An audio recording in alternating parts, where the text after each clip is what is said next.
చంద్రబాబు ప్రభుత్వం కక్ష సాధింపు చర్యలు ఆగటం లేదు.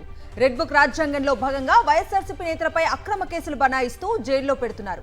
మాజీ మంత్రి కాకాని గోవర్ధన్ రెడ్డిని ఏపీ పోలీసులు బెంగళూరులో అదుపులోకి తీసుకున్నారు. 2 నెలలుగా కాకానిని టార్గెట్ చేసిన ప్రభుత్వం మైనింగ్ పేరుతో అదుపులోకి తీసుకున్నారు పోలీసులు.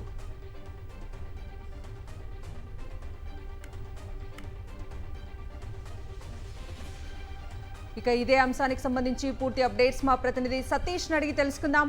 సతీష్, అయితే మాజీ మంత్రి వైఎస్ఆర్ కాంగ్రెస్ పార్టీ నెల్లూరు జిల్లా అధ్యక్షుడు కాకాని గోవర్ధన్ రెడ్డిని పోలీసులు అదుపులో తీసుకున్నారు. ఆ అదుపులోకి తీసుకున్నటువంటి పోలీసులు కాకాని గోవర్ధన్ రెడ్డిని నెల్లూరు తీసుకొస్తున్నట్టు తెలుస్తుంది. ఈ రాత్రి అర్ధరాత్రి సమయానికి కాకాని గోవర్ధన్ రెడ్డిని నెల్లూరుకు తీసుకొచ్చేటువంటి అవకాశం ఉంది. పోలీసులు పూర్తిగా ఒక అక్రమ కేసును నమోదు చేసి ఎవరైతే వైఎస్ఆర్ కాంగ్రెస్ పార్టీ తరఫున బలంగా నిలబడుతూ ఉన్నారో, ఈ ప్రభుత్వ వైఫల్యాన్ని, ప్రభుత్వ అవినీతిని ప్రశ్నిస్తూ ఉన్నారో వాళ్ళని వరుసగా టార్గెట్ చేస్తున్నటువంటి అధికార పక్షం ఇప్పుడు కాకాని గోవర్ధన్ రెడ్డి పైన ఒక కేసు ఏదైతే పొదలకూరు మండలం వరదాపురం సమీపంలో ఉండేటువంటి రుస్తుం మైన్స్ లో క్వార్ట్స్ ను అక్రమ మైనింగ్ చేశారంటూ కేసు నమోదు చేశారు.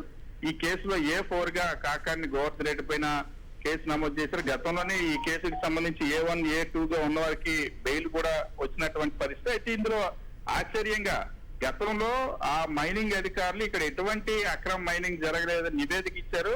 అదే అధికారి చేత మళ్ళీ ఇప్పుడు అక్రమ మైనింగ్ జరిగిందంటూ ఫిర్యాదు చేయించి ఉద్దేశపూర్వకంగా ఆ కేసు నమోదు చేసిన పరిస్థితి. కేవలం 20,000 టన్ను విలువ చేసేటువంటి క్వార్ట్స్ ను మెట్రిక్ టన్ను విలువ 12 లక్షలుగా చూపించి పూర్తిగా ఒక అక్రమ కేసును అల్లి దాని ఆధారంగా కాకాని గోవర్ధన్ రెడ్డి పైన కేసు నమోదు చేశారు. దీనిపైన వైఎస్ఆర్ కాంగ్రెస్ పార్టీ నేతలు మండిపడుతున్నారు. కాకాని దీనికి సంబంధించి గతంలోనే స్పష్టమైనటువంటి వివరణ కూడా ఇచ్చారు. అయితే ఈ రోజు అదుపులోకి తీసుకున్నటువంటి పోలీసులు గత 2 నెలలుగా టార్గెట్ చేశారు కాకాని గోవర్ధన్ రెడ్డిని.